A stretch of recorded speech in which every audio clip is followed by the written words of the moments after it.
Hello guys, welcome to my channel. जैसे कि वो सीरीज़ चल रही है अभी रिमझिम की क्लास थर्ड की, तो उसमें मैंने आधी बुक पढ़ा दी थी। तो उसमें कोई आ गया था मेरे घर में, तो मैं पूरी बुक एक्सप्लेन नहीं कर पाई। तो अभी इस वाले वीडियो में अपन पूरी बुक कंप्लीट कर लेंगे। उसमें उसमें कुछ ही चैप्टर बचे हैं, तो आप इसको सिर्फ स्टोरी की तरह सुनते रहिएगा और देखिएगा, आपको मज़े मज़े में पूरी बुक आ जाएगी, है ना। तो अपन स्टार्ट करते हैं। इसमें उसमें चैप्टर्स आ नहीं रहे थे, तो बीच बीच से चैप्टर पढ़ाए थे, तो आप उस पर ध्यान मत दीजिएगा कि कौन सा नंबर कौन सा चैप्टर। बस आप स्टोरी पे ध्यान दीजिएगा, टाइटल और उस टाइटल की क्या स्टोरी है ना। ऐसे ही पोएम भी, ऐसे ही चैप्टर भी, सिर्फ आप स्टोरी पे ध्यान दीजिएगा। तो अभी अपन चालू करते हैं। थर्ड चैप्टर है चांद वाली अम्मा। ठीक है। तो इसमें एक्चुअली होता क्या है कि एक बूढ़ी अम्मा होती हैं। तो वो क्या अकेली रहती होती हैं, तो वो झाड़ू लगाती हैं घर के अंदर। जब तो बादल जो है उनको घर के अंदर, तो ऑब्वियसली बादल आ नहीं सकता है। तो जब वो घर के अंदर झाड़ू लगाती हैं तो उनको बादल परेशान नहीं करता है। लेकिन जैसे ही वो घर के बाहर झाड़ू लगाने लगती हैं, तो उनको बादल आके परेशान करने लगता है, और उनकी कमर में वो आके बार बार टच करने लगता है ना। फिर वो उसको झाड़ू मार के जो है उसको भगा देती हैं, और ऐसे फिर से हो जाता। और वो झाड़ू उसको बार बार आसमान आके बार बार तंग करता था बूढ़ी अम्मा को। तो एक दिन ऐसे हुआ कि जो बूढ़ी अम्मा थी, तो वो गई पानी भरने के लिए। तो वहाँ पनघट पे कुछ औरतों से झगड़ा हो गया। ये देखिए, ये बूढ़ी अम्मा गई हैं, ये बूढ़ी अम्मा है, और इनका ये पनघट है। इनका कुछ औरतों से झगड़ा हो गया। तो ये उस दिन बहुत गुस्से में थी, बहुत परेशान थी। तो फिर जब आई, तो वो जैसे ही वो झाड़ू घर के आंगन में लगाने लगी, है ना, तो बादल फिर आया, और वो फिर से अम्मा की कमर से टकराने लगा। तो अब वो परेशान थी, पहले से ही गुस्से में थी। तो उन्होंने क्या किया, झाड़ू उठा के दे मारा उसको, आसमान को। ठीक है, आसमान चला गया, और वो फिर से जैसे ही झाड़ू लगाने लगी, वो फिर से आके बदमाशी करने लगा। वो फिर वही करती। तो ऐसा हुआ कि फिर आसमान को, ये देखिए लिखा हुआ है, आसमान को शरारत सूझी। ठीक है, आसमान ने क्या किया, जैसे ही अम्मा ने झाड़ू मारा, आसमान ने उनका झाड़ू पकड़ लिया। ठीक है, अब चूंकि अम्मा के पास एक ही झाड़ू था, तो अम्मा ने कहा छोड़ मेरा झाड़ू। और वो बादल झाड़ू छोड़ ही नहीं रहा था, बादल अपनी ओर खींचे, है ना। ये देखिए, ये बादल अपनी ओर खींच रहा है झाड़ू को, और ये अम्मा अपनी ओर खींच रही हैं। और अब ये खींचा खींचे में चालू हो गया रस्सा कस्सी का खेल। तो जो है वो अब आसमान को ज़्यादा ताकत होगी, बूढ़ी अम्मा तो बूढ़ी थी, उनको ज़्यादा ताकत थी नहीं। तो धीरे धीरे आसमान ने झाड़ू खींच के वो उनको ऊपर, वो आसमान बोला कि अब तो मैं तुमको बूढ़ी अम्मा ऊपर अपने साथ ही लेके जाऊंगा। अम्मा चिल्लाती रहीं कि छोड़ मुझे, छोड़ मुझे, छोड़ मुझे। और आसमान ने वो नहीं छोड़ा, और वो उनको अपने साथ ऊपर लिए चला गया। ठीक है, फिर एकदम ही ऊपर नहीं ले गया, लेकिन क्या हुआ, जैसे वो ज़्यादा ही चिल्लाने लगी, तो बीच में क्या चांद आ गया। ठीक है, ये देखिए, ये चांद आ गया। ठीक है, ये देखिए चांद आ गया। तो जो है अम्मा जब ज़्यादा चिल्लाने लगी, तो आसमान ने क्या किया, अम्मा को चांद पे छोड़ दिया। तो अम्मा और चांद पे छोड़ के उनको उनका झाड़ू दे दिया। ठीक है, कि अब तुम बैठो यहीं और यहीं झाड़ू लगाओ, मार तुमको बहुत झाड़ू से प्यार है, तुम यहीं बैठो यहीं झाड़ू लगाओ। तो अम्मा अपना झाड़ू लेके वहीं बैठ गई। तो अम्मा जो है देखती रही कि चारों तरफ यहाँ तो कुछ है ही नहीं, मज़ा ही नहीं आ रहा है कि यहाँ ना पानी है ना कुछ भी नहीं है, सिर्फ कंकड़ीली पथरी ज़मीन है। तो अम्मा वहीं बैठी रही। ठीक है, और वहीं अपना झाड़ू पकड़ के बैठी ही रहीं, और वो आसमान जो था उनको अम्मा को चांद पे ही छोड़ के फिर वो चला गया। ठीक है, तो अपन ये देखिए, ये अपन जब भी आज भी वो अम्मा जो है चांद पे बैठी हुई है, बूढ़ी अम्मा झाड़ू लेके। तो अपन कभी कभी चांद की तरफ देखते हैं ना, और अपन सोचते हैं कि ये चांद में क्या दिखाई दे रहा है। हम लोग जब बचपन में सोचते थे, तो मम्मी और बाबा और पापा चाचा लोगों से पूछते थे कि ये चांद पे क्या दिख रहा है, तो वो लोग बताते थे कि चांद का नाक, मुँह, आँख, कान है। तो हम इमेजिन करते थे कि हाँ ये सच में वही होगा। बट अब ये बुक्स पढ़ते हैं तो पता चलता है कि नहीं, वो बूढ़ी अम्मा बैठी हैं। ये देखिए, ये बूढ़ी अम्मा बैठी हैं, और ये झाड़ू लेके बैठी हुई हैं, और ऐसे करके तो वो आज भी हमें चांद में वही दिखाई देता है। ठीक है, तो ये जो चैप्टर का नाम है चांद वाली अम्मा, तो इनके जो राइटर हैं वो हैं तारा। ठीक है, तारा निगम। अब आप ऐसे रखिए, याद रखिएगा कि जो बूढ़ी अम्मा थी वो चांद पर रह गई थी, तो चांद के साथ में तारे भी होते हैं। ठीक है, तो चांद वाली अम्मा के जो राइटर हैं वो हैं तारा निगम। ठीक है, तो ये चैप्टर यहाँ से ख़त्म होता है। फिर नेक्स्ट चैप्टर है, देखते हैं कौन सा चैप्टर है, इसमें तो कुछ और ही आ जाता है। ठीक है, चलो मन करता है पढ़ लेते हैं। ये तो अपन पढ़ चुके थे।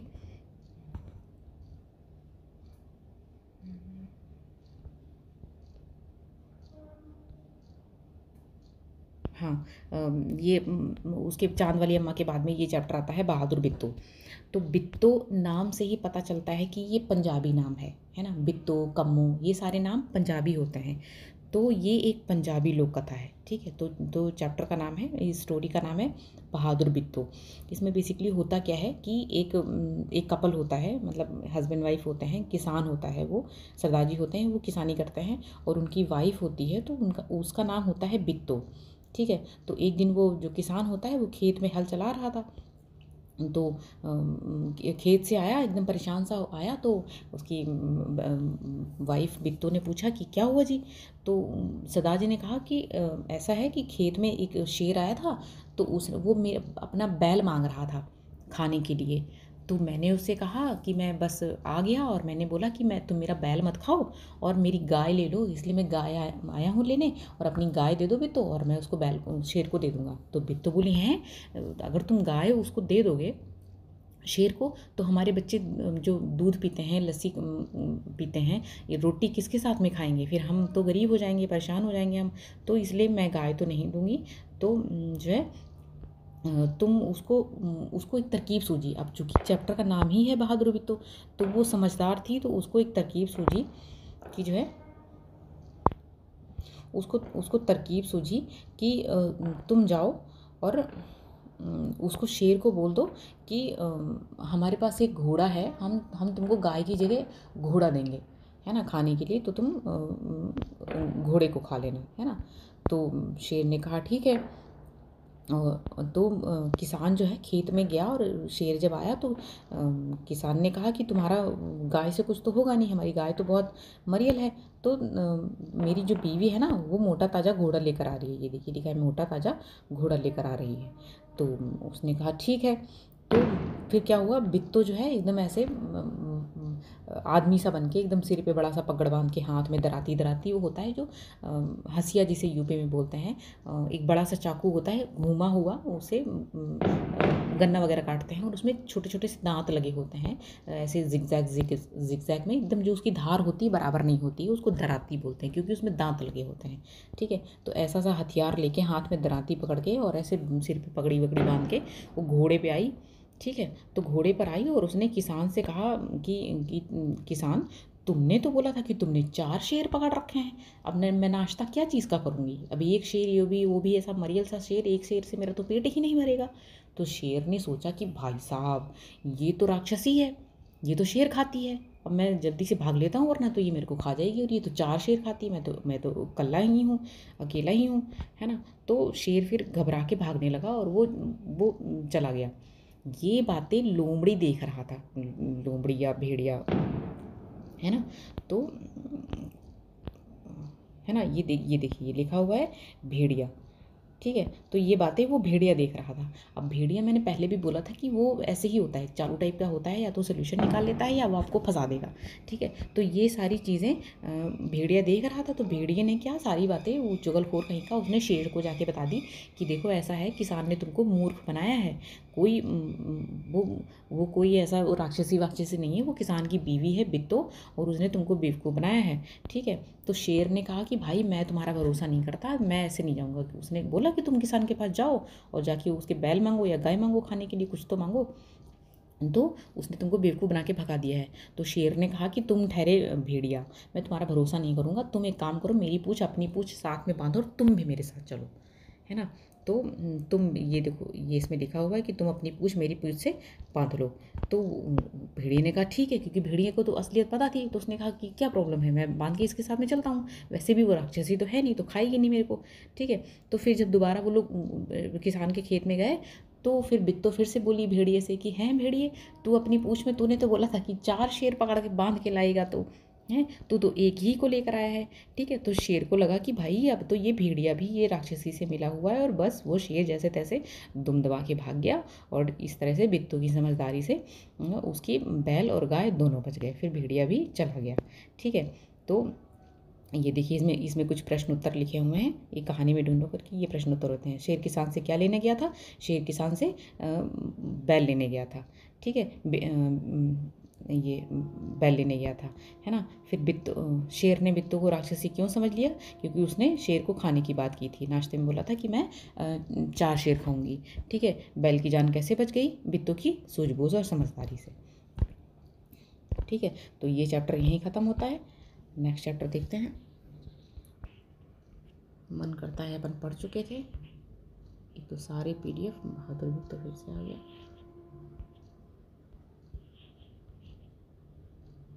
हाँ, ये बहुत बढ़िया चैप्टर है। ठीक है, चैप्टर का नाम है टिप टिपुआ। ठीक है, तो ये एक यूपी की लोक कथा है। ठीक है, यूपी में क्या होता है, जैसे जो लड़की होती है उसके नाम के आगे या लगा देते हैं, जो स्त्रीलिंग होता है और जो पुल्लिंग होता है उसके नाम के आगे वा लगा देते हैं, है ना। जैसे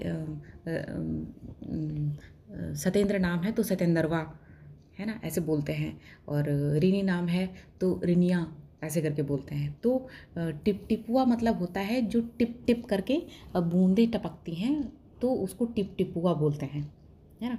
तो वही उसी कहानी का जो शीर्षक रखा है वो टिप टिपुआ है, और ये यूपी की लोक कथा है। ठीक है, तो अभी इसके बारे में स्टोरी जान लेते हैं कि था क्या। इसमें देखिए अपन सीन के हिसाब से समझेंगे, इसमें 2-4 सीन्स आते हैं, तो मैं सीन 1 सीन 2 ऐसे बोलूँगी तो आप समझ जाइएगा। क्या हुआ कि एक बूढ़ी अम्मा थी। अब बुढ़िया कहना थोड़ा अशोभनीय लगता है, क्योंकि हम सब टीचर होने जा रहे हैं, तो इसमें लिखा हुआ एक थी बुढ़िया, तो ये थोड़ा शोभा नहीं देता है। तो एक बूढ़ी अम्मा थी और उनका पोता था। तो रोज़ सोने से पहले वो पोता जो है अपनी दादी से, बूढ़ी अम्मा से स्टोरीज सुनता था, तरह तरह की कहानियाँ सुनता था। तो रोज़ ही सुनता था। तो एक बार क्या हुआ, बहुत तेज बारिश होने लगी। तो बारिश होने लगी तो बच्चों को थोड़ी ना कोई मतलब होता है कि बारिश हो रही है, गरज हो रहा है और क्या हो रहा है, तो उनको स्टोरी सुनने से मतलब होता है। ठीक है, और इतनी तेज़ बारिश हो रही थी कि पूरा गांव परेशान था। और जो बूढ़ी दादी थी उनका जो घर था वो छप्पर अप्पर का था, मतलब घास फूस का बना हुआ था। तो पुराने घर होते थे, हमारा भी बचपन ऐसे ही बीता था, जो पुराने घर होते थे छप्पर के होते थे, और जहाँ तहाँ से उसमें वो रिसाव होने लगता था, वो सॉरी, टिप टिप करके उसमें पानी टपकने लगता था जहाँ तहाँ। पर हमें उससे कोई दिक्कत नहीं होती थी, कि हम यूज्ड टू थे वैसे ही रहने, वैसे ही जीने के। तो हमें बल्कि खुशी होती थी कि चलो बारिश हो रही है, हमारी फसलों को पानी मिलेगा। नाना बाबा परेशान होते थे, पर मेरे को मज़ा आता था। ठीक है, तो बारिश हो रही थी बहुत ज़्यादा तेज़। ठीक है, अब दादी अम्मा बहुत ज़्यादा परेशान थी, क्योंकि जगह जगह टिप टिप टिप टिप करके उनकी झोपड़ी में पानी भरा जा रहा था। अब जो है दादी अम्मा बहुत परेशान थी। तो वो पोता बार बार जिद कर रहा था कि दादी कहानी सुनाओ, दादी कहानी सुनाओ। तो दादी बहुत खींच के, बहुत चिढ़ के बोली कि अरे बचवा, का कहानी सुनाए, ये टिप टिपुआ से जान बचे तब ना। तो पोता उठ कर बैठ गया। उसने पूछा, दादी ये टिप टिपुआ कौन है? क्योंकि बच्चों को तो पता होता है नहीं, क्योंकि हम लोग भी ऐसे होता था कि जो लोकल लैंग्वेज होती थी, बहुत सारी चीज़ें समझ में नहीं आती, जो दादी बाबा बोलते थे वो समझ। लेकिन धीरे धीरे वक्त के साथ जब वो लोग इतना बोलते हैं, समझाते, तो चीज़ें समझ में आने लगती।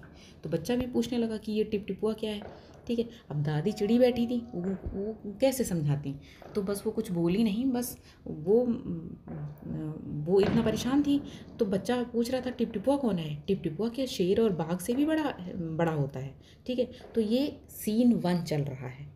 ठीक है, दादी पोते का कॉन्वर्सेशन चल रहा है, और जो है बारिश हो रही है, और झोपड़ी के अंदर वो लोग बैठे हैं और जहाँ तहाँ पानी टपक रहा है। देखिए आप इससे इमेजिन कर सकते हैं, ये दादी, ये पोता, और ये इनकी झोपड़पट्टी।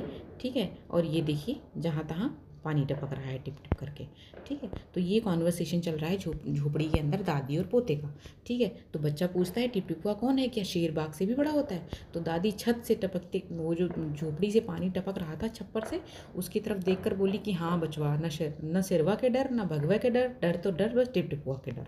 ठीक है, इस तरह से बोली। अब सीन 2 चालू होता है।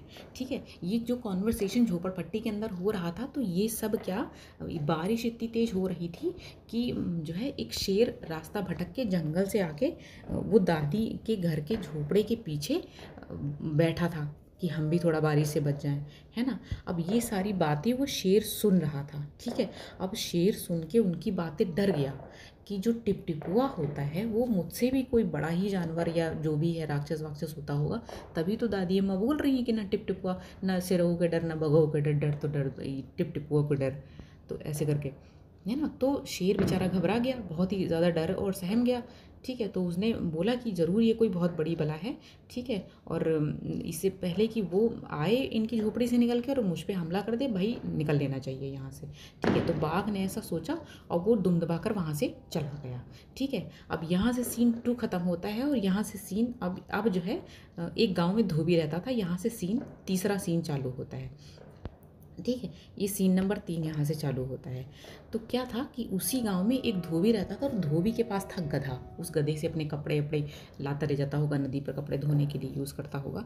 तो जो है उसके पास धोबी था, अब गधा था धोबी के पास। तो वो सुबह से उसका गधा खो गया था, अब वो गधा ढूंढ रहा था, गधा उसको मिल नहीं रहा था, इसलिए परेशान था वो। तो सुबह से ढूंढ ढूंढ के, तो उसकी बीवी ने उसको एक आइडिया दिया, आप एक काम करो, जो गांव के पुजारी जी हैं, पंडित जी, उनके पास जाओ, वो अपना पोथी वोथी बाँच के वो आपको बता देंगे, मतलब ऐसे करके तंत्र मंत्र करके अपनी बुक में देख के, उनके पास पोथी होती है, अभी भी ऐसे होती है गाँवों में, हमारे यहाँ भी सामान्य ही पढ़ा जाता है, तो उसमें पोथी होती में देख के बता देते हैं कितनी बारिश होगी, क्या होगी, तो वो कुछ कुछ चीज़ें प्रिडिक्ट कर देते हैं।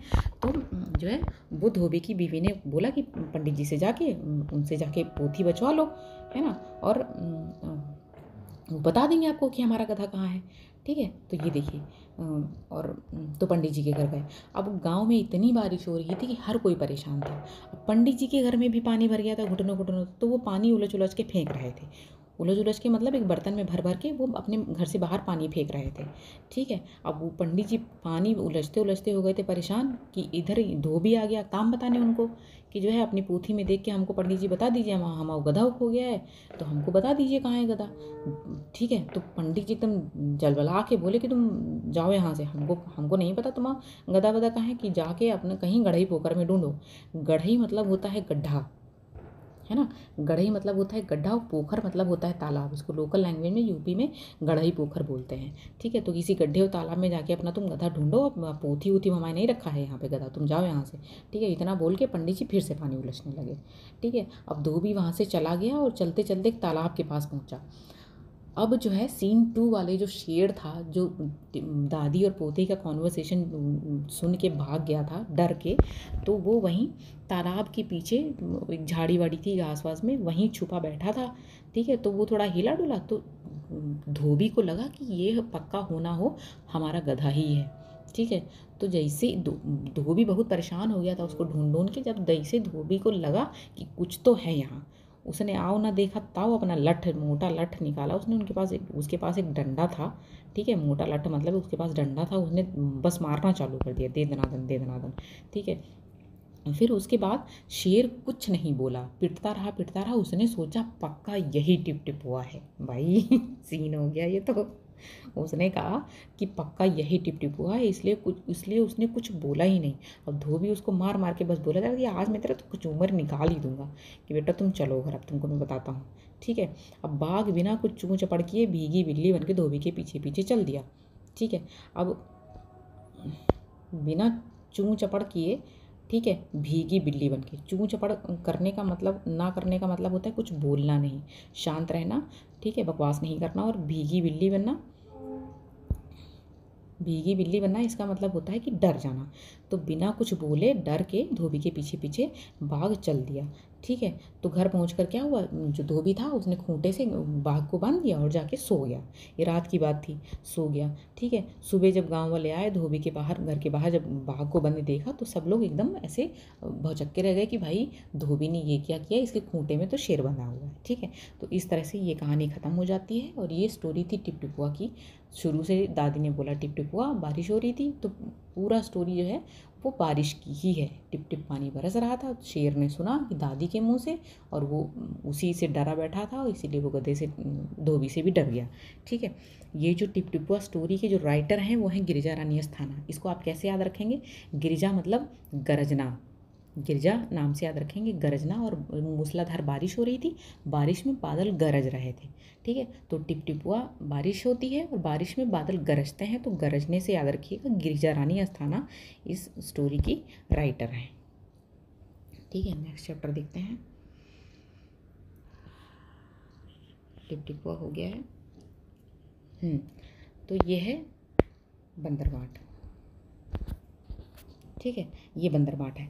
तो ये बंदरबाट है, इसके राइटर जो हैं हरिवंश राय बच्चन हैं। आप इतना याद रखिएगा कि जो है अमिताभ बच्चन सर के जो पापा जी हैं उन्होंने बंदरबाट स्टोरी लिखी थी। ये मेरे इसको मैं बिना देखे ही मैंने इसलिए बता दिया क्योंकि मेरे एग्ज़ाम में आई थी और मैं गलत करके आ गई थी। ठीक है, तो बंदरबाट स्टोरी है। तो इसमें बेसिकली होता क्या है, ये एक तरह से बोल सकते हैं नाटक है। उसमें 3 कैरेक्टर होते हैं, 2 बिल्लियाँ होती हैं, एक बंदर होता है।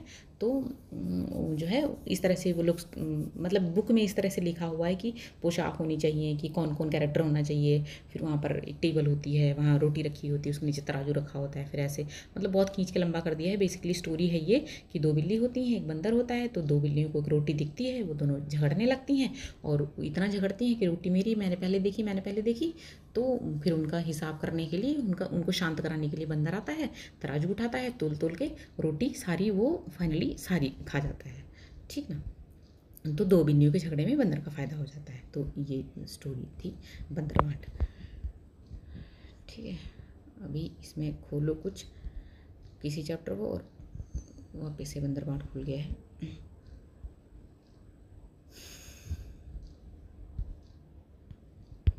क्यों जीमल और कैसलिया मैं पिछले वाले उसमें पार्ट में पढ़ा चुकी हूँ। मीरा बहनों बाग भी पढ़ा चुकी हूँ। जब मुझे सांप ने काटा, ये नहीं पढ़ाया था। ये जब मुझे सांप ने काटा तो इसको मैं पढ़ा ही रही थी कि घर पे कोई आ गया था, तो मैंने वो वाला पार्ट हटा दिया था। ठीक है, ये देखिए, ये है जब मुझे सांप ने काटा। इसमें बेसिकली स्टोरी है ये कि जब मुझे सांप ने काटा। इसमें क्या होता है कि ये अंधविश्वास की कहानी है। ये जो कहानी है ये अंधविश्वास की कहानी है। इसमें एक छोटा बच्चा होता है।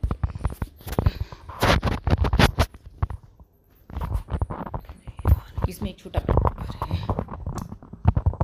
बच्चा होता है। तो मेरी तो वीडियो कैसी तैसी हो जाती। इसमें एक छोटा बच्चा होता है, तो वो अपनी नानी के यहाँ गया होता है और वो आते मतलब आंगन में एक छोटे सांप के बच्चे को देख लेता है। तो वो खेल में वो सांप के बच्चे को नारियल के खोल में बंद कर लेता है और ऊपर से ढक्कन लगा देता है। फिर नानी को दिखाता है तो नानी डर जाती है, फिर उसको डांटती है कि अगली बार से ऐसे मत करना, अगली बार से क्योंकि वो सांप अच्छे नहीं होते हैं, खतरनाक होते हैं, तो तुम ऐसा मत करना, है ना। उसको डांट डपट के शांत कर देती हैं और ये बात यहीं ख़त्म हो जाती है। फिर क्या फिर जो है वो सांप तो वहीं बच्चा था तो उसको वहीं छोड़ दिया था, तो वहीं रहने लगा होगा, है ना। तो कुछ दिन के बाद क्या होता है, जो बर्र होती है ना, पीली पीली, जिसे अपन ततैया बोलते हैं, लोकल लैंग्वेज में बर्रैया बोलते हैं, तो वो उस बच्चे को वो बर्र ने काट लिया। जब बर्र काटती है तो वहाँ पर सूज जाता है, स्वेलिंग हो जाती है और जलन होती है, खुजली होती है, दर्द भी होता है। तो वो बच्चा आता है, अपनी नानी को दिखाता है और जैसे ही वो कुछ बोलता कि यहाँ पे मेरे को बर्र ने काटा, तो वो बस वो काटा हुआ देखती हैं और चिल्लाने लगती हैं कि जो है इसको सांप ने काट लिया। सांप उसी दिन, और सांप को जाते हुए भी देखा था, जब बच्चे ने देखा तो वो कहीं से फिर से आ गया होगा, तो सांप ने जो है उसको जाते हुए देखा था। तो उनको लगता है कि उनकी नानी नाना को लगता है कि इसको वापस से सांप ने ही काट लिया है। तो नाना उसको गोद में उठाते हैं और बस गेहूं के खेत में से होके बस ताबड़तोड़ भाग के जो लोकल ओझा होता है, डॉक्टर होता है, तो उसके पास लिए चले जाते हैं, जो दावा करता था कि मैं सांप का जहर उतारता था वो, है ना। तो उसके पास लेकर गए तो उसने पता नहीं क्या क्या किया और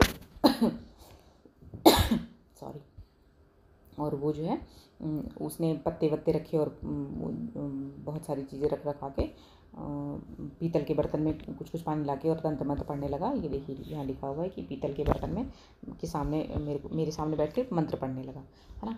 तो फिर इस तरह से उसने, और बहुत देर तक ये प्रोसेस चलता रहा। तो धीरे धीरे एक टाइम के बाद दर्द वर्द जो है वो बर्र का दर्द ख़त्म हो जाता है, तो जो है उसका दर्द भी कम होने लगा। तो उससे पूछा कि दर्द कुछ कम हुआ? तो उसने कहा हाँ कि दर्द कम हुआ। और जैसे ही वो बताने की कोशिश करता था कि मुझे सांप ने नहीं बर्र ने काटा है, तो उसको उसके नाना जी डांट के, इशारा करके डांट के चुप कर देते थे कि तुम कुछ बोलना मत, कुछ बोलना मत। तो वो कुछ बोल ही नहीं पा रहा था कि मेरे को सांप ने नहीं काटा है। ये बस वहाँ पर अंधविश्वास का गेम चल रहा था। तो और वो जो आदमी होता है जिसके पास ठीक कराने के लिए ले गए थे, वो बोलता है कि बहुत खतरनाक सांप ने काटा था, अच्छा हुआ आप टाइम से ले आए, और नहीं तो फिर बहुत दिक्कत हो जाती। ठीक है। और बोलते हैं बच्चा खतरे से बाहर है। और फिर उसके वो नाना नानी वो बच्चे को अपने घर ले आते हैं, और बाद में उस आदमी के पास भी बहुत तरह के गिफ्ट विफ्ट भेजते हैं। ठीक है। पर ये बात सिर्फ बच्चे को पता थी कि ये ऐसा कुछ हुआ नहीं था। तो जब मुझे सांप ने काटा, तो सांप जो होता है वो शंकर शिव जी के पास होता है। तो याद रखिएगा कि जब मुझे सांप ने काटा, चैप्टर के राइटर हैं शंकर। ठीक है। तो चैप्टर के राइटर हैं शंकर। तो इससे आपको याद रहेगा कि जो जो है, जब मुझे सांप ने काटा, सांप होता है शंकर भगवान के पास, तो इस चैप्टर के राइटर हैं शंकर। ठीक है। नेक्स्ट चैप्टर देख लेते हैं, मिर्च का मज़ा। मिर्च का मज़ा एक्चुअली ये रविंद्रनाथ टैगोर जी ने लिखा है, काबुली वाला। उसका नाम ही बदल दिया है, काबुली वाला कर दिया है। ठीक है। तो लेकिन इसमें ये एनसीईआरटी का चैप्टर है, इसका नाम है मिर्च का मज़ा। तो मिर्च का मज़ा में ये एक्चुअली पोएम है। ठीक है। तो इसमें होता क्या है बेसिकली कि एक कुंजड़िन होती है, मतलब एक बूढ़ी अम्मा होती हैं। तो वो रोड साइड बैठ के मिर्ची बेच रही थी, लाल लाल छोटी छोटी, जो छोटी मिर्ची होती है बड़ी तीखी होती है, बहुत ज़्यादा ही तीखी होती है। तो वो रोड साइड बेच रही होती है मिर्ची। तो वहाँ पर एक काबुली वाले अंकल जी जा रहे होते हैं। वो काबुल से आए हुए होते हैं, मतलब इंडिया के बेसिकली वो नहीं होते हैं, इसीलिए तो उनको नहीं पता था कि मिर्ची क्या होती है। तो वो बाहर से आए होते हैं, और वो देखते हैं कि कुछ तो लाल लाल ये मिल रहा है। तो उससे पूछते हैं क्या ये कोई खाने की चीज़ है? अब वो जो कुंजड़िन होती है, जो बूढ़ी अम्मा जो मिर्ची बेच रही होती है, उनको मिर्ची बेचने से मतलब था। उनको क्या पता किस सेंस में ये पूछ रहे हैं, कि इनको पता ही नहीं होगा ये है क्या। तो बोलती है कि हाँ ये तो खाने की चीज़ है। वो पूछता है क्या खाने की चीज़ है? वो बोलती हाँ ये खाने की चीज़, इसको तो हर कोई खाता है। तो वो 4 आने की खरीद लेता है। वो जब जिस ज़माने की बात हो रही है, उस ज़माने में 4 आने में बहुत सारी चीज़ें मिलती थी। अब मेरे को कमेंट करके बताना कि भैया कौन कौन है जिसने 4 आने की चीज़ें खाई हैं। हम तो 4 आने की, और मेरे सामने तो एक्चुअली 20 पैसे और 5 पैसे भी चलते थे। वो एल्यूमिनियम के होते थे और मेरे सामने चलते थे। ठीक है। बहुत सारे लोग मेरे को आंटी बोलेंगे, पर मैं हूँ तो बहुत ही वाहियात जोक था। तो जो है वो जो काबुली वाला होता है, वो मिर्च खरीद लेता है, और जब खरीदता है तो एक तालाब के किनारे बैठ के वो खाने लगता है। तीखी इतनी थी तो उसके आंसू आंसू निकल रहे होते हैं। तो वहाँ से एक पुलिस वाला अंकल निकलता है, तो मना करता है कि तुम भैया क्यों मिर्ची विर्ची क्यों खा रहे हो, ये तो तीखी है। तो वो कहता है कि मैं तो खाऊंगा क्योंकि मैंने इसमें पैसे लगाए हैं, है ना। तो बेसिकली वो जैसी भी थी, अब चूँकि उसको पैसे लगाए थे, इसीलिए वो बस खा रहा था, और वो एकदम परेशान होकर खा रहा था। ठीक है। तो ये जो है मिर्च का मज़ा, इसके हैं रामधारी सिंह दिनकर। ठीक है। तो इसे ऐसे याद रखिएगा कि काबुली वाले ने दिन में मिर्ची खरीदी थी, इसीलिए ये जो है इस चैप्टर के राइटर हैं दिनकर। ठीक है। तो वैसे तो रामधारी सिंह दिनकर सबको नाम याद रहेगा, लेकिन फिर भी आप उसको कनेक्ट कर पाएँ, इसीलिए मैं बस बोल रही हूँ कि वो मिर्च, वो जो कुंजड़िन थी वो दिन में बेच रही थी, और उसने दिन में ही खा के, और दिन में उसको तारे नज़र आ गए मिर्ची खा के। ठीक है। एक बार ये अपन पोएम पढ़ लेते हैं कि एक काबुली वाले की कहते हैं लोग कहानी, लाल मिर्च को देख भर गया उसके मुंह में पानी, सोचा क्या अच्छे दाने हैं खाने से बल होगा, ये जरूर इस मौसम का कोई मीठा फल होगा। एक चवन्नी फेंक और झोली अपनी फैलाकर कुंजड़िन से बोला बेचारा ज्यों तो कुछ समझाकर, क्योंकि उनकी लैंग्वेज अलग थी। लाल लाल पतली छिमी हो चीज़ अगर खाने की, तो हमको दो तोल छिमियाँ फ़कत 4 आने की। हाँ ये तो सब खाते हैं, कुंजड़िन झट से बोली, और सेर भर लाल मिर्च से भर दी उसकी झोली। मगन हुआ काबुली फली का सौदा सस्ता पाके, लगा चबाने मिर्च बैठकर नदी किनारे जाके। ये मज़ा आया होगा। ठीक है। मगर मिर्च ने तुरंत जीभ पर अपना जोर दिखाया, मुंह सारा जल उठा और आंखों में जल भर आया। पर काबुल का मर्द लाल चीनी से क्यों मुख मोड़े, खर्च हुआ जिस पर उसका क्यों बिना सदाए छोड़े। आँख पोंछते दांत पीसते रोते और रिसियाते, वह खाता ही रहा मिर्च की छीमी को सिसियाते। इतने में आ गया उधर से कोई एक सिपाही, बोला बेवकूफ़ क्या खाकर यूँ कर रहा तबाही। हाँ कहा काबुली ने, मैं हूँ आदमी न ऐसा वैसा, जा तू अपनी राह सिपाही मैं खाता हूँ पैसा। ना। तो उसने बोला ना कि मैं अपने पैसे खर्च करें तो इसलिए मैं तो खाऊंगा, तुम भाई निकल लो, तुम जाओ यहाँ से, ठीक है। तो ये यहीं ख़त्म होता है मिर्च का मज़ा।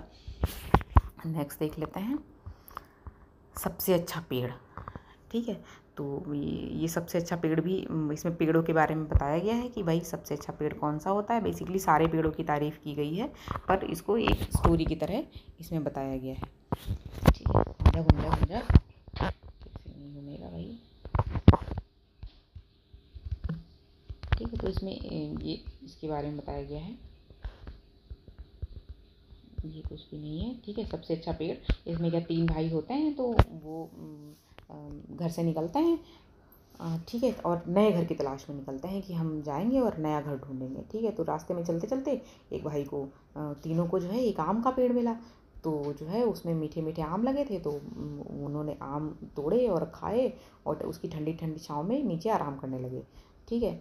तो जो जब वो पेड़ के आम खा रहे थे, तो उसमें से एक भाई बोला कि देखो भाई, इसमें तो आम मीठे मीठे लगे हैं, मैं जब चाहूँ तो इसके कच्चे आम तोड़ के अचार बना सकता हूँ, ये कर सकता हूँ, वो कर सकता हूँ, तो बस मैं तो अब यहीं रहूँगा, ठीक है। तो आम की मतलब आम के पेड़ की बहुत सारी उसने तारीफ़ करी और मैं बोला कि अब मैं यहीं रह सकता हूँ। तो बाकी के 2 भाई बचे, तो 2 भाई चलने लगे। तो फिर रास्ते में बारिश होने लगी, तो दोनों भाइयों ने देखा कि वहाँ पर केले के पेड़ थे। तो केले के पत्ते तोड़ के उन्होंने खुद को ढक लिया और बारिश से बचा लिया। फिर वो खाना निकाल के वहीं खाए अपना, और फिर वहाँ केले वेले लगे थे, तो वो केले भी उन्होंने खाए। तो दूसरे भाई ने सोचा कि मैं तो घर यहीं बनाऊंगा, कि केले के पेड़ के देखो कितने फ़ायदे हैं, इसके पत्तों से हम कुछ कुछ बना सकते हैं, उसके फल हम बाज़ार में बेच के बहुत सारे पैसे कमा सकते हैं, उससे हम आटा दाल चावल सब्जी सब ला सकते हैं, ठीक है। तो इसलिए अब मैं घर यहीं बनाऊंगा। तो दूसरा भाई वहीं केले के पेड़ के पास रहने लगा। फिर तीसरा भाई चल के जा रहा था, तो जो है रास्ते में एक नारियल गिरा टप्प से। तो फिर उसने नारियल का पेड़ बेसिकली मिला उसको। तो उसने क्या किया, नारियल को चाकू निकाला और नारियल के छिलके को छीला, उसका पानी पिया और उसके अंदर की जो है गरी खाई उसने। फिर वो सोचने लगा कि जो है सारे सारे पेड़ों के बारे में वो सोचने लगा कि देखो नीम का पेड़ होता है, नीम के पेड़ की कितनी सारी अच्छाइयाँ होती हैं, उसकी टहनी और उसके पत्ते, उसके दातून, मतलब टहनी के दातून बनाते हैं। तो वो उसके बारे में सोचने लगा, नीम के पेड़ के बारे में। फिर रबड़ के पेड़ के बारे में सोचने लगा कि रबड़ के पेड़ से हमें क्या क्या मिलता है ना। और दूसरी सारे पेड़ों के बारे में बेसिकली सोचने लगा। और उसके बाद फिर वो बोला कि मैं तो अब नारियल के पेड़ के नीचे ही रहूँगा, इसकी गरी खाऊंगा और इसकी चटाइयाँ बना के बेचूंगा, उससे मैं पैसे इकट्ठा हो जाएंगे, फिर मैं ये करूँगा वो करूँगा। तो बेसिकली ये सारे पेड़ों की तारीफ़ के बारे में है, ठीक है। और जे भारतदास इसके चैप्टर के राइटर हैं, जे भारतदास। तो सबसे अच्छा पेड़ भारत में पाया जाता है, ये याद रखिएगा कि सबसे अच्छा पेड़ कहाँ पाया जाता है, भारत में। इसीलिए इस चैप्टर के राइटर हैं जे भारतदास, ठीक है। और ये सबसे लास्ट है पत्ते ही पत्ते। तो इस चैप्टर में बेसिकली पत्तों के बारे में बताया गया है कि अलग अलग टाइप के पत्ते होते हैं, अलग अलग टाइप के पत्ते होते हैं, किसी का शेप अलग, किसी का कलर अलग। और क्या हो गया,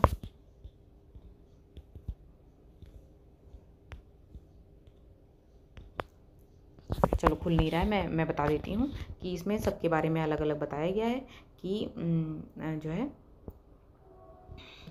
पत्ते अलग अलग होते हैं, किसी का शेप अलग, किसी का साइज़ अलग होता है। और जैसे आप क्या होता है, अंगूर का पत्ता देख लो स्टार जैसा होता है, आम का पत्ता देख लो ऐसा लंबा सा होता है, और गुलाब का पत्ता देखो ऐसे कटीला सा होता है, और केले का पत्ता देखो ऐसे लंबा सा होता है ना, और पीपल का पत्ता देखो ऐसे सुंदर सा होता है। तो बेसिकली सारे पत्तों के बारे में ही बताया गया है, कुछ और नहीं है इस चैप्टर में, पत्ते ही पत्ते उसमें ये है। तो ये मैं एक बार में समराइज़ कर देती हूँ सारी चीज़ों के बारे में। ये देखिए चैप्टर है कक्कू है, इसमें एक लड़का होता है, ये लड़का है, कहाँ गया पेन, ठीक है, ये लड़का है कक्कू, ठीक है। इसका मुंह देखिए कैसा चिड़ौंदा सा मुंह है। तो ये कक्कू नाम होता है, कक्कू मतलब कोयल होता है। और कोयल जैसे इसके गुण नहीं होते हैं, नाम तो आँख के अंधे नाम नयन सुख, ठीक है। तो गुणों के विपरीत नाम होना, तो ऐसे ही कक्कू होता है, नाम तो कक्कू होता है, पर कोई इसको झक्कू को बोलता है, कोई भक्कू बोलता है, कोई सक्कू बोलता है। सक्कू इसलिए बोलते हैं क्योंकि ये से सक सक सक के रोता रहता है, झक्कू बोलते हैं क्योंकि झगड़ालू होता है, और भक्कू बोलते हैं क्योंकि ये भड़कता रहता है। ठीक है। शेखीबाज मक्खी, शेखीबाज मक्खी में क्या होता है, शेखीबाज मक्खी, शेखीबाज मक्खी में क्या होता है, वो मक्खी होती है, वो हमेशा डींगे मारती रहती है, वो शेर को परेशान कर देती है, उसको भिन भिना के, वो शेर उसको भगा भगा के खुद ही घायल हो जाता है। फिर उससे कहता है तू हारी मैं जीता। फिर वो जा रही होती, फिर हाथी से कहती मेरे को प्रणाम कर क्योंकि मैं जंगल की रानी हूँ। फिर वो हाथी उसे पीछे छुड़ाने के लिए बोलता है ठीक है, वो प्रणाम करके आगे बढ़ जाता है, सूंड उठा के प्रणाम करता है। और ये फिर भेड़िया ये सब देख रहा होता है, तो भेड़िया से वो कहती है कि मेरे को प्रणाम कर, तो भेड़िया कहता है ठीक है प्रणाम, पर वहाँ जाओ, देखो वो तुमको एक मकड़ी है, वो तुमको गाली दे रही है, तो तुम उसके पास जाओ, उसे निपटो। तो वो घमंडी तो होती ही है मक्खी, शेखीबाज होती है, वो डींगे मार मार के वहाँ जाती है और वो मकड़ी के जाले में फंस जाती है और बस वहीं अटक जाती है। ठीक है। ये बात हो गई शेखीबाज मक्खी की। फिर चाँद वाली अम्मा, तो चाँद वाली अम्मा, वो जो अपन चाँद पे अब देखते हैं, वो चाँद वाली अम्मा चाँद पे ही रह गई थी अपना झाड़ू लेके, तो आज भी हमें वो अम्मा वहीं चाँद पे ही दिखाई देती हैं, अपना झाड़ू लेके वहीं बैठी हुई हैं, क्योंकि बादल आके उनकी कमर पे बार बार टकरा जाता था जब वो झाड़ू लगाती थी। तो एक बार उन्होंने झाड़ू दे मारा आसमान को, और आसमान उनका झाड़ू छीनने लगा। अम्मा ने झाड़ू छीना नहीं, कि उनके पास एक ही झाड़ू था, तो वो कैसे छोड़ देती। तो अम्मा अपना झाड़ू लेने के चक्कर में आसमान से पंगे ले लिए उन्होंने, और आसमान झाड़ू अपनी तरफ खींच रहा था, तो झाड़ू के साथ साथ वो अम्मा को भी ऊपर खींच के ले गया और उनको चाँद पे ले जाके छोड़ दिया। ठीक है। तो इसीलिए उनका नाम है चाँद वाली अम्मा। तो इसमें जो है फिर नेक्स्ट है, इसके बारे में भी मैं स्टोरी शॉर्टकट में बता देती हूँ। ये जो है सूरज और चाँद ऊपर क्यों गए, इसकी एक बड़ी इंटरेस्टिंग स्टोरी है। इसमें ऐसा होता है कि पहले क्या, सूरज चाँद और नदी ये सब एक साथ रहते थे। तो जो है सूरज और चाँद हमेशा नदी के घर आते थे। तो जो है एक बार सूरज और चाँद ने कहा कि तुम हमेशा, हम तुम्हारे घर आते हैं, नदी से बोले, और एक कभी तुम हमारे घर आओ। तो नदी बोली कि मैं तो अकेले तो नहीं आऊँगी, क्योंकि मेरे तो नदी का पानी पीने के लिए बहुत सारे और भी जानवर आते हैं, इसलिए अगर मैं आऊँगी तो वो भी आएंगे मेरे साथ। तो वो लोग, सूरज बोलता है कि ठीक है, हम नया घर बनवा लेंगे तो तुम आना। तो सूरज जो है, सूरज चाँद बहुत अपना खूब बड़ा घर बनाते हैं, खूब बड़ा घर बनाता है। तो नदी को इन्वाइट करते हैं, नदी आती है। तो जब नदी आती तो उनके घर में, सूरज और चाँद के घर में पानी पानी भर जाता है। तो और क्योंकि और भी जानवरों को वो लेकर आई थी, तो धीरे धीरे वो लोग क्या, घर बड़ा करते हैं, तो वो घर के आंगन में, कमरों में, यहाँ वहाँ सब जगह पानी भर जाता है, पानी भर जाता है। फिर पूरे घर में पानी भर जाता है। तो अब चूँकि नदी बढ़े जा रही थी, आए जा रही थी, तो वो लोग जाके छत पे बैठ गए। तो छत पे भी धीरे धीरे पानी छत तक पहुँचने लगा। तो फिर वो लोग, सूरज और चाँद, ऊपर आसमान में ऊपर चले गए, आसमान में। फिर जो है उनको वहीं अच्छा लगने लगा, फिर वो वहीं रहने लगे, और नदी अभी नीचे ही रहती है। ठीक है। तो ये तो बात हो गई सूरज और चाँद ऊपर क्यों गए। ठीक है। उनको वहीं अच्छा लगने लगा था, इसलिए वो वहीं चले गए। मन करता है में एक बच्चे की स्टोरी है। तो उसमें वो बोलता है कि सूरज चाँद बन जाऊँ, कभी बाबा दादा बन जाऊँ, और फिर कभी तितली बन जाऊँ और उड़ूँ, कभी चिड़िया बन जाऊँ, चू चू करूँ, और चरखी बन जाऊँ, पतंग, नीली पीली पतंग बन जाऊँ। ठीक है। ये मन करता है। और बहादुर बिट्टो में बिट्टो होती है। तो वो, उसका हस्बैंड किसान होता है, किसान से के पास शेर आता है। शेर बोलता है कि शेर उसको बोलता है कि मुझे तुम्हारा बैल खाने के लिए चाहिए। तो किसान घर आता है और शेर को बोल के आता है कि तुम मेरी गाय खा लेना, बैल छोड़ दो, क्योंकि मैं बैल से खेत जोतता हूँ। अपनी वाइफ बिट्टो को बताता है कि मैं तो गाय लेने आया हूँ, क्योंकि शेर को चाहिए। तो बिट्टो बोलती हैं गाय तो दूंगी नहीं मैं, तो तुम शेर को बोलना, एक काम करो, तुम शेर को बोलना कि मैं अभी घोड़ा लेकर आता हूँ। तो फिर वो ऐसे ही जाके कहता है, और फिर बिट्टो जो है घोड़े पर पगड़ी वगड़ी बांध के आती है, और किसान को बोलती है कि तुमने तो बोला था कि 4 शेर तुमने पकड़ के रखे हैं नाश्ता करने के लिए, तो एक ही, वो भी मरियल सा। शेर डर के भाग जाता है। फिर उसको भेड़िया भड़का देता है कि ये सब झूठ बोल रहे हैं, वो बिट्टो, वो कोई राक्षसी नहीं है वो, और वो उसकी, किसान की बीवी है बिट्टो। तो किसान, जो शेर होता है, वो भेड़िए की बात मानता नहीं है कि मैं इसकी बात क्यों मानूँ, ये तो मेरे को मरवा देगा। तो वह उसकी पूँछ, अपनी पूँछ में बांध के आता है कि ठीक है, अगर मैं मरूंगा तो तू भी साथ में मर रही है। तो वो लोग वहाँ बिट्टो के पास आते हैं, किसान के पास, और पूँछ उनकी भेड़िए की और शेर की बंधी होती है। तो जैसे वो लोग इससे पहले कुछ बोलते, शेर कुछ बोलता है या भेड़िया कुछ बोलता, तो बिट्टो बोलती है कि क्यों रे भेड़िए, तूने तो बोला था 4 शेर बांध के लाएगा तू अपनी पूँछ में, ये तो एक ही बांध के लाया है। तो फिर वो शेर को लगता है कि ये भेड़िया भी इनसे मिला हुआ है, इसलिए वो भाग जाता है और भेड़िया उसको कुछ समझा नहीं पाता है। तो इस तरह बित्तों की सूझबूझ से उसका बैल और गाय दोनों बच जाते हैं। फिर ये नेक्स्ट एक ऐसी ही लोक कथा है, ये नागा लोक कथा है ना, मूस की मजदूरी। इसमें क्या होता है, बेसिकली एक पोखर होता है, तालाब होता है, तो तालाब के बीचों बीच में पुराने ज़माने की बात है, तब हमारे यहाँ क्या धान नहीं होता था। तो इस स्टोरी से पता चलता है कि उसी टाइम के बाद से धरती पर धान उगने लगे थे। सॉरी। तो एक तालाब होता है, तो उसके बीचों बीच में एक धान का पेड़ उगा सॉरी धान का पेड़ उगा होता है। तो उसमें बड़ी अच्छी अच्छी फलियाँ लहला रही होती हैं। तो अब किसान जो है वो तालाब के बीच में जा नहीं सकता था वो धान का पेड़ तोड़ने के लिए, तो वहाँ पर एक चूहा आ जाता है। चूहे को लोकल लैंग्वेज में मूस बोलते हैं। सॉरी, पानी पी रही थी। तो चूहे को लोकल लैंग्वेज में मूस बोलते हैं। तो इंसान जो है, वो आदमी जो देख रहा होता है, वो चूहे को बोलता है कि तुम मूस भाई तुम जाओ, वो धान तोड़ लाओ जाके, और उसके बाद तुम तोड़ के लाओगे तो तुम अपनी मजदूरी ले लेना जो भी तुम्हारा बनता हो। तो चूहा तैयार हो जाता है, वो बोलता है ठीक है। तो वो धान बहुत सारे तोड़ लाता है। अब इसमें स्टोरी में ऐसे ही था, बताते हैं कि एक पेड़ था, लेकिन वो मूस बहुत सारे भर भर के धान बहुत सारे ले आता है। तो इंसान उसको बोलता है कि ठीक है, तुम अपनी मजदूरी ले जाओ। तो मूस बोलता है कि इंसान भाई, मैं इतना छोटा हूँ, मैं इतनी सारी मजदूरी अपने सिर पे ढो के कैसे ले जा पाऊँगा। एक काम करते हैं, मेरे को जब भी चाहिए तुम अपने घर में सारी ही ये धान भर लो जाके, और जब भी मुझे चाहिए होगा मैं तुम्हारे घर आके खा लिया करूँगा। ठीक है, मैं अपने घर में कहाँ स्टोर करूँगा, क्या करूँगा, कैसे बचाऊँगा तरह तरह के मौसमों से। तो तुम अपने घर में स्टोर कर लो, मैं कभी भी आके तुम्हारे घर में खा जाऊँगा। तो इस तरह हमारे यहाँ हमारे धरती पर धान इस तरह उगने लगा, होने लगा।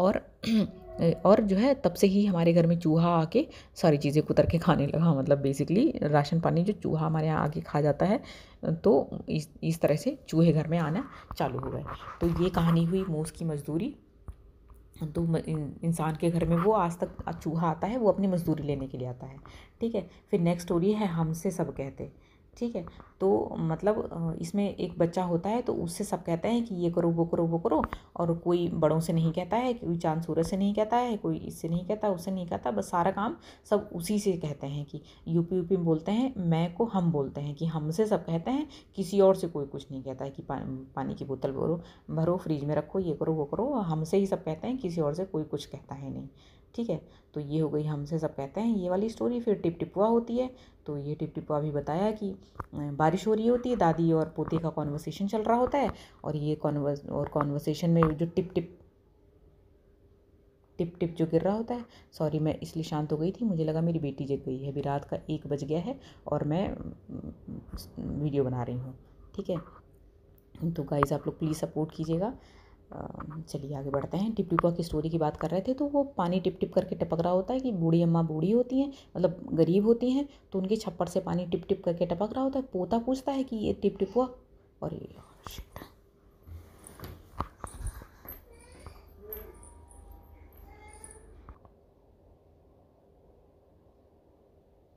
तो वो दादी जो होती हैं, हाँ, तो वो दादी और पोते की बात सुन रहा होता है।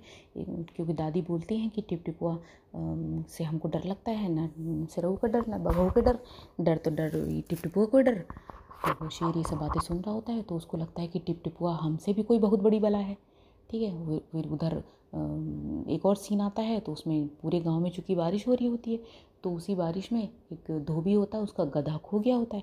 तो अपना गधा ढूंढ रहा होता है, और फिर अपनी बीवी को जाके बोलता है कि गधा तो मिला नहीं। तो उसकी बीवी उसको आइडिया देती है कि पंडित जी से जाके पूछो। तो पंडित जी उसको डांट देते हैं कि तुम जाके किसी गढ़ई पोखर में जाके अपना गधा ढूंढो। गढ़ई पोखर मतलब गड्ढा और तालाब। तो जो धोबी होता है वो तालाब के किनारे जाके अपना गधा ढूंढ रहा होता है, और वो शेर छुपा बैठा होता है, जो दादी की बात से डर गया था कि टिप टिपुआ कोई बहुत बड़ी बला होती होगी। तो झाड़ी के पीछे छुपा बैठा होता है तालाब के किनारे। तो धोबी को लगता है ये मेरा गधा है। धोबी गुस्साया बैठा होता है, वो लट लट बजाने लगता है शेर को। तो शेर को लगता है कि यही टिप टिपुआ है, इसीलिए ये मेरे को मार रहा है। कितना कन्फ्यूजिंग है। तो शेर को लगता है कि ये टिप टिपुआ है, इसलिए मेरे को मार रहा होता है। धोबी को लगता है ये मेरा गधा है, इसीलिए वो शेर को मारने लगता है, बेचारा शेर। और वो मार पीट के उसको रात के अंधेरे में खींच खांच के अपने घर ले आता है और अपने खूंटे पे बांध देता है। ठीक है, और गांव की सुबह सब लोग उठते हैं तो बहुत ही ज़्यादा सरप्राइज हो जाते हैं कि ये इसने धोबी ने क्या किया। ठीक है, ये कहानी हो गई टिप टिपुआ की। उसके बाद नेक्स्ट स्टोरी है ये बंदरबाट। तो बंदरबाट में क्या बेसिकली दो बिल्लियाँ होती हैं। ये तो बच्चे बच्चे को ये कहानी पता होगी। दो बिल्लियाँ होती हैं, एक बंदर होता है, दोनों के झगड़े में बंदर रोटी खा जाता है। ठीक है, हरिवंश राय इसके बच्चन इसके राइटर हैं। ठीक है, और तारांकित रचनाएं केवल पढ़ने के लिए दी गई हैं जिनमें जिनमें स्टार लगे हैं, जैसे मूस की मजदूरी, सूरज और चांद ऊपर क्यों गए, ये सब तारांकित हैं। ये चैप्टर में इंक्लूड नहीं है, ये बस पढ़ने के लिए दी गई, मज़े लेने के लिए। ठीक है, अकल बढ़िया भैंस। तो अकल बढ़िया भैंस बेसिकली स्टोरी इसमें क्या होता है कि एक बहादुर आता है, एक पहलवान आता है। ठीक है, आफंती करके एक बंदे के पास, उस आफंती नाम होता है उस आदमी का। तो वो बोलता है ना, इसमें ये अकल बढ़िया भैंस। तो ये स्टोरी इसमें आफंती नाम का आदमी होता है। तो उसके पास एक पहलवान आता है, कहता है कि मैं बहादुर मैं बहादुर। तो वो बोलता है कि ठीक है अभी टेस्ट कर लेते हैं। उसे खूब ऊंची मंजिल पे लेके, बिल्डिंग पे लेके जाता है। उसको बोलता है ये रुमाल फेंको, जितनी दूर तुम जाएगा रुमाल तो मैं समझ लूँगा कि तुम ज़्यादा स्ट्रांग हो। तो वो रुमाल फेंकता है और रुमाल ऐसे उड़ उड़ के पास में ही गिरता है। फिर आफंती क्या करता है, उस रुमाल में एक पत्थर का टुकड़ा डाल के दूर फेंक देता है। तो चूँकि उसकी अकल बड़ी होती है तो इसीलिए बोला है अकल बड़ी है भैंस। भैंस का सिर्फ शरीर बड़ा होता है, ये कहने का मतलब है इसके। ठीक है, तो नेक्स्ट जो स्टोरी है वो है कबाऊ। तो उसमें अवंती, आफंती नहीं, अब आफंती होती है अकल बड़ी है भैंस में, अवंती नाम का बंदा होता है। तो उसने क्या ड्राई क्लीन मतलब कपड़े की रंगाई की दुकान खोली होती है। तो जो है खूब अच्छा उसका काम चल जाता है। तो वहाँ पर सेठ जी होते हैं, वो उसे जलने लगते हैं और कपड़ा लेकर आते हैं। उसको बोलते हैं अवंती को कि तुम मेरी ये कपड़ा रंग देना। तो अवंती पूछता है कि किस रंग के कपड़े में रंगूँ, कौन से कलर में रंगूँ। तो सेठ जी बोलते हैं कि बहुत सारे कलर्स का नाम बोल के बोलते हैं कि इसमें मत रंगना, मतलब लाल पीला नीला काला, उसको परेशान करने के लिए। तो अवंती समझदार होता है, वो बोलता है ठीक है। तो सेठ जी पूछते हैं कब आऊँ, चैप्टर का नाम भी है कब आऊँ। तो सेठ जी पूछते हैं कि मैं कपड़ा लेने कब आऊँ। तो अवंती बोलता है, सारे दिनों के नाम बोल के बोलता है, संडे मंडे ट्यूसडे वेडनेसडे कभी मत आना, उसके अलावा जो भी दिन आते हैं उसमें आ जाना। सेठ जी समझ जाते हैं कि भाई समझदार बंदे से पाला पड़ गया है, और बस वो किसी आके चले जाते हैं। ठीक है, नेक्स्ट चैप्टर है क्योंजीमल और कैसलिया। इसमें दो लोग होते हैं, क्योंजीमल क्यों क्यों क्यों करते हैं, और कैसे कैसलिया हमेशा कैसे कैसे करते रहते हैं और इस चाचा को इरिटेट कर देते हैं। वो गेहूँ पिसवाने जा रहे होते हैं और वो जान छुड़ा के उससे चले जाते हैं। ठीक है, फिर आई सर्दी आई। सर्दी आई एक तरह की पोएम है। तो उसमें सर्दी के बारे में बताया गया है कि हम कपड़े बहुत सारे कपड़े पहन लेते हैं, एक तरह का खाना खाते हैं और रजाई ओढ़ लेते हैं, और बस सर्दी सर्दी के बारे में ही बताया गया है। ठीक है, फिर नेक्स्ट चैप्टर है मीरा बहन और बाघ। मीरा बहन जो थी वो इंग्लैंड की रहने वाली थी और इंडिया में बस गई थी। जो है वो गांधी जी की शिष्या थी, और उनके आश्रम के पड़ोस में बाघ आके गाय खा गया था। तो गांव के लोगों ने डिसाइड किया कि इसको पकड़ के बांध देंगे, लेकिन वो बांधने वांधने नहीं देती हैं, उसको भगा देती हैं कि धोखे से इसको नहीं पकड़ेंगे। ये स्टोरी है इसकी। ठीक है, फिर कहानी बेसिकली ये बताया गया कि हमारे दादी बाबा को उनके पुरखों ने कहानियाँ सुनाई होंगी, फिर उन्होंने अपने बच्चों को कहानी सुनाई, उन्होंने अपने बच्चों को कहानी सुनाई, फिर धीरे धीरे होते होते ये कहानियाँ अब हम तक पहुँची हैं। तो कहानी इसमें यही बताया गया है बस। ठीक है, फिर अगली स्टोरी है जब सांप ने मुझे काटा। इसमें ये अंधविश्वास की कहानी है। एक छोटे बच्चे को बर्र काट लेती है, लोगों को लगता है सांप ने काटा है, और झाड़ फूक वाले के पास जाते हैं और वो उनको लगता है कि उसने ठीक कराया, पर वो अपने आप ही ठीक हो गया था। फिर बच्चों के पत्र हैं, इसमें पत्र के बारे में बताया गया है कि पत्र में होता क्या क्या है। ठीक है, फिर नेक्स्ट है मिर्च का मज़ा। मिर्च का मज़ा काबुली वाला होता है। वो 4 आने की मिर्ची खरीदता है और उसको ज़बरदस्ती इसलिए खा लेता है क्योंकि पैसे उसने लगाए थे। ठीक है, वो सोचता है कि पैसे मेरे वेस्ट नहीं जाने चाहिए, तो इसको खा के ख़त्म ही कर दो। तो उसको मज़ा आता रहता है पैसे खर्च करके। तो फिर नेक्स्ट स्टोरी है सबसे अच्छा पेड़। उस पेड़ के बारे में बताया है। 3 भाई होते हैं, उनको अपना नया घर बसाना होता है। तो किसी को आम के पेड़ में अच्छाई नज़र आती है, किसी को नारियल के पेड़ में अच्छाई नज़र आती है, किसी को केले के पेड़ में अच्छाई नज़र आती है, किसी को नीम का पेड़ अच्छा लगता है। तो उसमें सारे तरह तरह के पेड़ों के बारे में बताया गया है। सबकी तारीफ़ की गई है कि किससे हमें क्या फ़ायदा होता है। फिर पत्तियों की चिड़ियाघर के बारे में बताया गया है कि जो है बहुत तरह की पत्तियाँ होती हैं, कोई गोल, कोई लंबी, कोई आड़ी, कोई टेढ़ी। जैसे अंगूर की पत्ती ऐसे स्टार जैसी होती है, पीपल की पत्ती ऐसे सुंदर सी होती है, और गुलाब की पत्ती कैसी होती है, केले की पत्ती। तो पत्ती पत्ती के बारे में बहुत सारी बातें की गई हैं। ठीक है, ये नाना नानी ये भी ऐसी ही है, कोई स्टोरी में नहीं है कि नाना नानी के नाम पर ऐसे ही दिया गया है, कुछ खास नहीं है। इस तरह से अपन की ये रिमझिम क्लास 3rd की बुक ख़त्म हो जाती है ना। अब नेक्स्ट वीडियो में मैं लेकर आऊँगी नेक्स्ट बुक या फिर कोई दूसरी क्लास की बुक। तब तक के लिए आप लोग ये बुक एंजॉय कीजिए और मन से पढ़िए। मिलते हैं, आप अपना ख्याल रखिए, मैं अपना ख्याल रखती हूँ, और मिलते हैं नेक्स्ट वीडियो में। तब तक के लिए बाय बाय।